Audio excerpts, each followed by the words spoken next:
বিসমিল্লাহির রহমানির রহিম। আসসালামু আলাইকুম রহমতুল্লাহ। কেমন আছো তোমরা? আশা করি অনেক ভালো আছো। আমিও মহান আল্লাহ পাকের রহমতে অনেক ভালো আছি, আলহামদুলিল্লাহ। তো আজকে আমি তোমাদের মাঝে হাজির হয়েছি নতুন আরেকটি ভিডিওতে। আর আজকের ভিডিও টপিকটা হচ্ছে প্যাসেজ রাইটিং, কিভাবে প্যাসেজ থেকে অ্যান্সার লিখতে হয়। তো তোমরা যারা এইচএসসি পরীক্ষার্থী 2025 সাল রয়েছে তাদের জন্য এই ভিডিওটা খুবই গুরুত্বপূর্ণ একটা ভিডিও। তো অবশ্যই ভিডিওটি শুরু থেকে একদম শেষ পর্যন্ত কন্টিনিউ করো। যারা আমার চ্যানেলটা এখনও সাবস্ক্রাইব করো নাই তারা দ্রুত সাবস্ক্রাইব করে দাও, আর যা করেছো তাদেরকে অসংখ্য ধন্যবাদ। ওকে, মূল আলোচনায় যাচ্ছি। তো অলরেডি আমাদের বই দুটো বের হয়ে গেছে, আর এই বই দুটো হচ্ছে HSC English first paper shortcut, ইংরেজি শেখার জাদুকরি ফর্মুলা রয়েছে এই বইটাতে, এবং রয়েছে আমাদের সাথে আরও একটি বই, আর সেই বইটা হচ্ছে কি HSC shortcut grammar and writings. তো এই দুইটা বই তুমি যদি সংগ্রহ করতে চাও তাহলে অবশ্যই স্ক্রিনে দেওয়া যে হোয়াটসঅ্যাপ নাম্বারটা রয়েছে সেই নাম্বার থেকে জাস্ট আমাকে হোয়াটসঅ্যাপে একটা SMS দেবে। ওকে, তো চলে যাচ্ছি মূল আলোচনায়। তো আজকে আমরা আলোচনা করব প্যাসেজ রাইটিং। এই ইংলিশ ফার্স্ট পেপার আমাদের বইয়ের থেকে আলোচনা করতেছি প্যাসেজ রাইটিং, কিভাবে তুমি প্যাসেজ লিখবে। ওকে, তো অবশ্যই ভিডিওটি শুরু থেকে একদম শেষ পর্যন্ত কন্টিনিউ করো। যারা আমার চ্যানেলটা এখনও সাবস্ক্রাইব করো নাই তারা দ্রুত সাবস্ক্রাইব করে দাও, আর যারা করেছো তাদেরকে অসংখ্য ধন্যবাদ। ওকে ওকে তো দেখো এখানে প্যাসেজ রাইটিং চলে আসছে। তো প্যাসেজ রাইটিং বলতে মূলত কি বোঝায়? MCQ এবং কোশ্চেন। ঠিক আছে, তোমাদের MCQ অ্যান্সার করতে হবে, তোমাদের 10টি MCQ অ্যান্সার করতে হবে। হ্যাঁ, তো এই 10টি MCQ কীভাবে তোমাদের অ্যান্সার করতে হবে সেটা দেখো, যে এই ট্রিকগুলো আমি তোমাদের মধ্যে শেয়ার করব।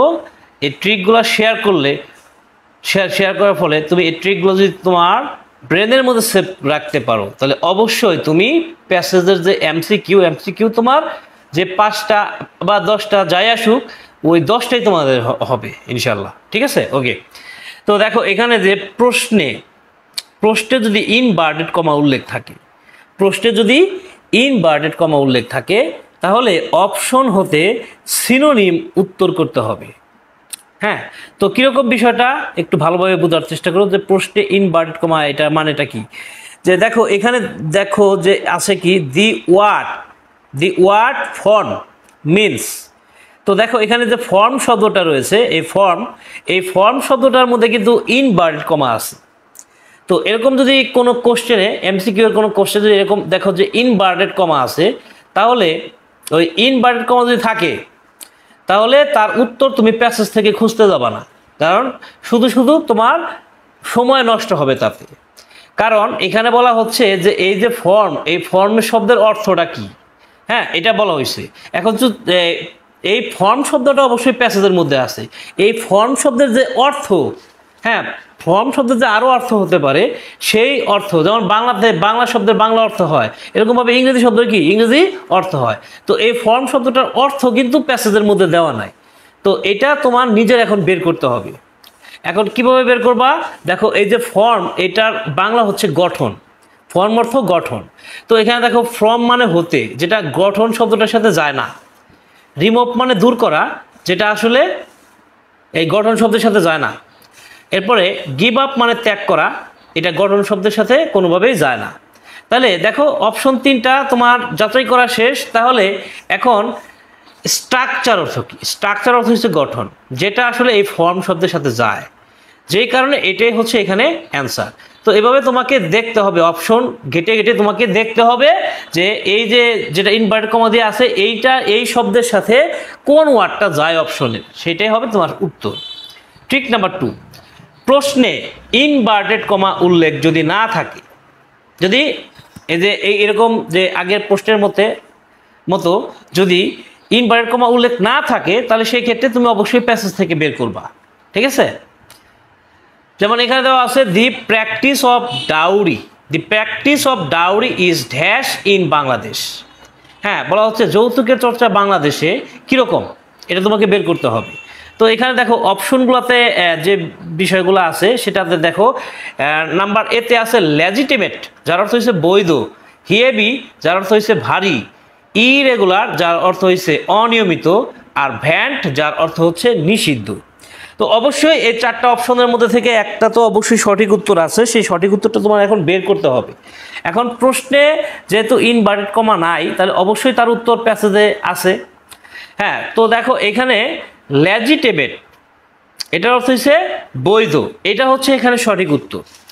তো বলা হচ্ছে যৌতুকের চর্চা বাংলাদেশে, যৌতুকের চর্চা বাংলাদেশে কি বৈধ। এখানে দেখো এটা কেন অ্যান্সারটা হলো, দেখো যে যৌতুকের চর্চা বাংলাদেশে অবৈধ, মূলত কি অবৈধ, যৌতুকের চর্চা বাংলাদেশে অবৈধ, তবে আমাদের সমাজের মানুষের কাছে তা বৈধ। এখানে হিয়েবি, ইরেগুলার, ভ্যান সবগুলো নেগেটিভ শব্দ, অর্থাৎ হিয়েবি মানে ভারী, ইরেগুলার মানে অনিয়মিত, ভ্যান মানে হচ্ছে নিষিদ্ধ। তো এই শব্দগুলো নেগেটিভ শব্দ, শুধু লেজিটিমেট শব্দটি পজিটিভ শব্দ। অপশনে যে শব্দটি ব্যতিক্রম হবে সেটিই হবে উত্তর, অর্থাৎ এই 4টা অপশনের মধ্যে যেই অপশনটা তোমার কাছে ব্যতিক্রম মানে সবচেয়ে ব্যতিক্রম আর সব একটু আলাদা আছে কোনটা, ঠিক আছে। অর্থাৎ এখানে লেজিটিমেট অর্থ হচ্ছে বৈধ, যেটা হচ্ছে পজিটিভ, আর বাকি 3টা অপশন হচ্ছে নেগেটিভ, যার কারণে এখানে লেজিটিমেটটাই হচ্ছে সঠিক উত্তর। এখন তোমরা অনেকেই আন্দাজে এমসিকিউ অ্যান্সার করার চেষ্টা করো, হ্যাঁ, না পারলে কি করো, আন্দাজে এমসিকিউটা করে দাও, বাট এভাবে অনেক ক্ষেত্রে কিন্তু তোমার ভুল হয়ে যায়। হ্যাঁ, বিট অ্যাবাউট দ্য বুশ এটা করলে অনেক সময় ভুল হয়ে যায়। তো এমসিকিউ আন্দাজে উত্তর করলে মনে রাখবে এ এবং ডি অপশন সবচেয়ে কম উত্তর হবে, এ এবং ডি অপশনটা সবচেয়ে কম উত্তর হবে, বি এবং সি অপশন সবচেয়ে বেশি উত্তর হবে। তাই আন্দাজে এমসিকিউ উত্তর করার সময় বি এবং সি অপশন বেশি উত্তর করবে। হ্যাঁ, তুমি যদি উত্তর করে তাহলে বি আর সি এর মধ্যে তুমি ঘাটাঘাটি করে দেখবা যে আসলে বি এবং সি কোনটা উত্তর হতে পারে। যদি মনে হয় বি অ্যান্সার, বিটা অ্যান্সার, তাহলে বি দিবা, আর যদি সিটা অ্যান্সার সি দিবা। এ এবং ডি যে অ্যান্সার হবে না তা না, অ্যান্সার হবে অবশ্যই, 2-1টা এমসিকিউতে অ্যান্সার হবে, তবে সেটা রেয়ার। ওকে, আচ্ছা, তো এখানে দেখো কিছু এমসিকিউ দেওয়া রয়েছে। এখানে আছে কি, প্রথমত কি দেওয়া আছে, choose the correct answer from the alternatives. তো এখানে আছে what could be the closest meaning for mobility. তো এই যে মোবিলিটি, এটার মধ্যে দেখো কি আছে, মোবিলিটি শব্দটার মধ্যে কিন্তু ইনভার্টেড কমা দেওয়া আছে, যেই কারণে এটা উত্তর প্যাসেজে খোঁজা যাবে না, এটা অবশ্যই অপশন থেকে বের করতে হবে। এটার অ্যান্সারটা হচ্ছে মুভমেন্ট, ঠিক আছে। মোবিলিটি হচ্ছে গতিশীলতা, আর মুভমেন্ট মানে নড়াচড়া করা, তার মানে এটাও গতিশীলতা বোঝাচ্ছে। তো এটাই এখানে সঠিক উত্তর। দেখো আন্ডার নাউরিশড, আন্ডার নাউরিশড এইটার মধ্যে কি আছে, ইনভার্টেড কমা দেওয়া আছে, ঠিক আছে। যেহেতু আন্ডার নাউরিশড এর সাথে ইনভার্টেড কমা আছে, তো এইটার যে মিনিং, সেই মিনিংটা তোমাকে অপশন থেকে খুঁজে বের করতে হবে, ম্যাল নাউরিশড। এরপর দেখো কন্ট্রাসেপশন, কন্ট্রাসেপশন এই যে শব্দটা আছে, এইটার মধ্যেও কিন্তু ইনভার্টেড কমা দেওয়া আছে, যেই কারণে তোমাকে সিনোনিমের অ্যান্সার করতে হবে বার্থ কন্ট্রোল, ঠিক আছে। ওকে, এভাবে দেখো what does the expression drop out of school, এটার মধ্যে কিন্তু ইনভার্টেড কমা দেওয়া আছে, যার কারণে তোমাকে সিনোনিম অ্যান্সার করতে হবে making the end of education. Drop out of school মানে হচ্ছে স্কুল ছেড়ে দেওয়া, ঠিক আছে। ওকে, হ্যাঁ, the practice of dowry is legitimate, এটা তো এর আগেই তোমাদের সাথে আলোচনা করা হয়েছে। আচ্ছা, এরপরে আমরা চলে আসি যে 1 নং কোশ্চেনের বি অপশন, এর এমসিকিউটা 1 নং কোশ্চেনের এ অপশনে আসে, আর এটাও 1 নং কোশ্চেন, তবে এটা বি অপশনে আসে, অ্যান্সারিং কোশ্চেন। তো অ্যান্সারিং কোশ্চেনের জন্য জাস্ট একটাই শর্টকাট টেকনিক, সেই শর্টকাটটা কি, যে তোমাকে প্রশ্ন থেকে সাবজেক্ট খুঁজে বের করতে হবে, প্রশ্ন থেকে সাবজেক্ট খুঁজে বের করবা, তারপরে অক্সিলারি ভার্ব বসাবা।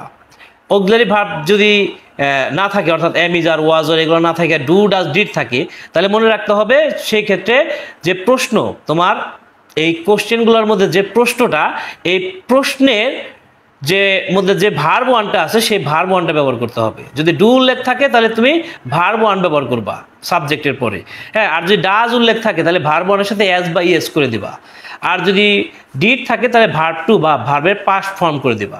এরপরে প্রশ্নের যে বাকি অংশ আছে সেই বাকি অংশটা লিখে দিবা। লিখে দেওয়ার পরে কি করতে হবে, তারপরে হচ্ছে একটা কানেক্টর বা প্রিপজিশন ব্যবহার করতে হবে, কানেক্টর বা প্রিপজিশন। এরপরে প্রশ্নের সাথে প্যাসেজের যে অংশের মিল আছে সেই মিলটুকু জাস্ট উঠাই দিবা। হ্যাঁ, তোমরা এইভাবে যদি সাজায় তারপরে প্রশ্নের যে অংশের সাথে মিল আছে এইভাবে লিখে দাও, তাহলে তোমার অ্যান্সারটা হয়ে যাবে, ঠিক আছে। এখন যদি এইভাবে না সাজায় তুমি যদি ডাইরেক্ট প্যাসেজের সাথে প্রশ্ন হু যেরকম মিল আছে ডাইরেক্টলি যদি বসায় দাও তাহলে সেক্ষেত্রে কিন্তু অ্যান্সারটা হবে না, ঠিক আছে? তো এই জন্য এটা অবশ্যই তোমার মাথার মধ্যে রাখতে হবে। আর এখানে দেখো তুমি সবই বুঝছো আমার মনে হয়, কিন্তু এখানে যে কানেক্টর আর প্রিপজিশন এই কথাটা বলছে, এইটা হয়তো বা বুঝো নাই যে কোন সময় তুমি কোন কানেক্টর বা প্রিপজিশনটা ব্যবহার করবা, ঠিক আছে? যদি তোমার প্রশ্নে হোয়াই উল্লেখ থাকে তাহলে তোমাকে কানেক্টর হিসেবে ব্যবহার করতে হবে বিকজ বা বিকজ অফ। যদি হয়ার উল্লেখ থাকে তাহলে তোমাকে কানেক্টর বা প্রিপজিশনের জায়গাটাতে, যে কানেক্টর বা প্রিপজিশনের জায়গাটাতে তোমাকে ব্যবহার করতে হবে ইন অথবা অ্যাট, ইন অথবা অ্যাট, অর্থাৎ স্থানের আগে যে প্রিপজিশনগুলো আসলে বসে, ঠিক আছে? এরপর যদি হোয়ের উল্লেখ থাকে, ঠিক আছে, হোয়েন, হোয়েন দিয়ে আমরা আসলে সময়কে বোঝাই। হোয়েন